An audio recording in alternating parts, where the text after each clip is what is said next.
ये जो कल महाजरों की ठेकेदारी कर रहे थे बैठ के तीनों, महाजर और पता नहीं कौन, मैं ये पूछना चाहता हूं कि क्या अल्ताफ हुसैन ने कराची में आके बोरी में लाशें डाली थी खुद? क्या अल्ताफ हुसैन खुद आके भत्ता लेता था शहर में? क्या अल्ताफ हुसैन सौलत मिर्जा की उंगली पकड़ के गोली चलवाता था? क्या अल्ताफ हुसैन ने फहीम कमांडो के साथ गाड़ी चलाई थी? क्या ये जो कांडे लंगड़े लूले जो भी इनके नाम थे, चरिए जो भी, ये क्या अल्ताफ हुसैन इनका पार्टनर था यहां बैठ के, उनके साथ क्राइम में मुलव्विस था? अल्ताफ हुसैन के पास जो प्रॉपर्टीज हैं लंदन में, जिसके ऊपर ये अब केस कर रहे हैं क्लेम करके कि हमारी हैं, इनके पास पैसे किधर से गए लंदन? और अल्ताफ हुसैन ने 25 साल में लंदन में कोई एक दिन तो नौकरी की नहीं है। वो किधर से उसके पास घर आ गए और बिल्डिंगें आ गई और दुकानें आ गई और अपार्टमेंट आ गए? किधर से आ गए? या बाबर गौरी के पास जो ह्यूस्टन में बैठे हुए याशी कर रहा है, वो किधर से आया पैसा? या वसीम अख्तर साहब से पूछते हैं जो डिफेंस के बंगले में रहते हैं, किधर से पैसा आया? ये जो मुस्तफा कमाल शहर पे रहता है, किधर से पैसा आया तुम्हारे पास? महाजिरों का कत्लेआम इन्होंने किया है। इनको फिर मौका मिला 2018 में 4-5 सीटें जीत के, सफाई हुई, माफिया मांग के आए, हाथ जोड़े। ये हमें पता है बिलाल अकबर साहब जब डीजी रेंजर थे उनके पास जाके कैसे रोए इनमें से लोग जो बैठे थे कल।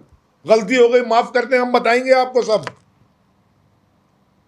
ये इन्होंने जब लॉ इन्फोर्समेंट एजेंसीज ने एक्शन लिया, इन्होंने लोग पकड़वाए, इन्होंने बताया कि इधर जाएं उधर खड्डा खोदें, टंकी के नीचे असला मिलेगा।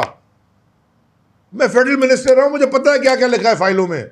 हमारे सिग्नेचर नहीं है उज़ैर बलोच की जीआईटी पे, हमारे सिग्नेचर नहीं है निसार मुरई की जीआईटी पे, हमारे सिग्नेचर नहीं है बल्दिया फैक्ट्री की जीआईटी पे, हमारे सिग्नेचर नहीं है ओमनी ग्रुप की जीआईटी पे। आईएसआई के सिग्नेचर्स हैं, एमआई के सिग्नेचर्स हैं, एफआईए के सिग्नेचर्स हैं, पुलिस के सिग्नेचर हैं, हर लॉ इन्फोर्समेंट के सिग्नेचर हैं। मैं सिर्फ आखिरी सवाल छोड़ा जाता हूं और हमेशा पूछता हूं, क्या उस वक्त वो जो इतने सीनियर अफसरान हैं वो गलत बयानी तो नहीं कर रहे थे? हम तो नहीं कह रहे कि वो गलत बयानी कर रहे थे, हमारी तो हुकूमत ही नहीं थी, हुकूमत भी नहीं की थी, तो फिर एक्शन क्यों नहीं हो रहा? और उनको बार बार क्यों छूट मिलती है लॉ से, और क्यों लूटने का मौका दिया जाता है इस मुल्क को?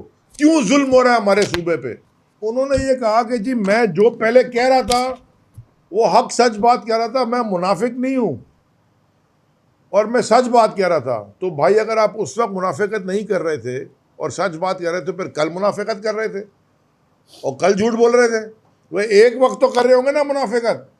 जब आप उनको रॉक एजेंट कह रहे थे उस वक्त सच बोल रहे थे, तो कल साथ बैठ के मुनाफिकत की। मजबूर है तो मजबूर, तो ये जो मजबूर कौमी मूवमेंट का इकट्ठा होना था, ये जो इस मुल्क में पॉलिटिकल इंजीनियरिंग हो रही है, मैं आपको साफ साफ ये कहना चाहता हूँ कि दुनिया की तारीख में कोई पॉलिटिकल इंजीनियरिंग ने कभी किसी सोसाइटी को, किसी मुल्क को कोई आगे नहीं बढ़ाया। ये हमेशा अवाम का मैंडेट और अवाम की राय में होता है।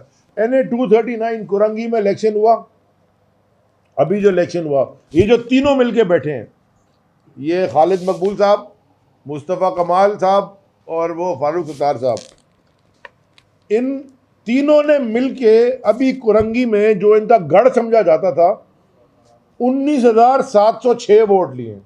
अभी हुकूमत ही नहीं की है, ये साथ हैं 19,706 और तहरीक इंसाफ को पड़े 50,014 और 7,000 वोट की धांधली भी, और 7-1,000 वोट की धांधली भी हुई फिरदौस भाई, क्योंकि वो इलेक्शन देख रहे थे।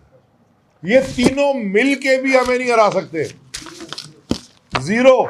जमात इस्लामी को तो छोड़ देना, उन्होंने तो कभी इलेक्शन में पार्टिसिपेट ही नहीं किया, यानी कि इतने बाई इलेक्शन हो गए, वो तो किसी में भी पार्टिसिपेट करते ही नहीं है क्योंकि उनके पास कैंडिडेट ही नहीं है, तो उनके सिफर वोट है। वो मेयर का बिल्कुल अच्छा कर रहे थे, ख्वाब उनका हक है, ख्वाब देखने तो कोई नहीं रोक सकता।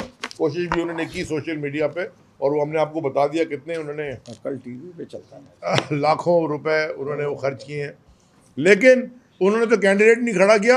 इन तीनों ने मिल के ये हाल किया। मुस्तफ़ा कमाल साहब मेरे पास, जब मैं गवर्नर था, मेरे पास आकर मुझे कहते थे खालिद मकबूल सिद्दीकी रॉ का एजेंट है, मेरे पास शवाहिद है कि रॉ का एजेंट है। और आपने अपने साथ रखा हुआ है, लिहाजा आप भी एजेंट हैं रॉ के। ये मुस्तफ़ा कमाल साहब मुझे कहते थे, और खुदा को हाजिर नाजिर जानकर कहते थे कि मैं जान दे दूंगा, लेकिन मैं ये पतंग का निशान जो दहशतगर्दी का निशान है, इसके साथ कभी अलायंस नहीं करूंगा।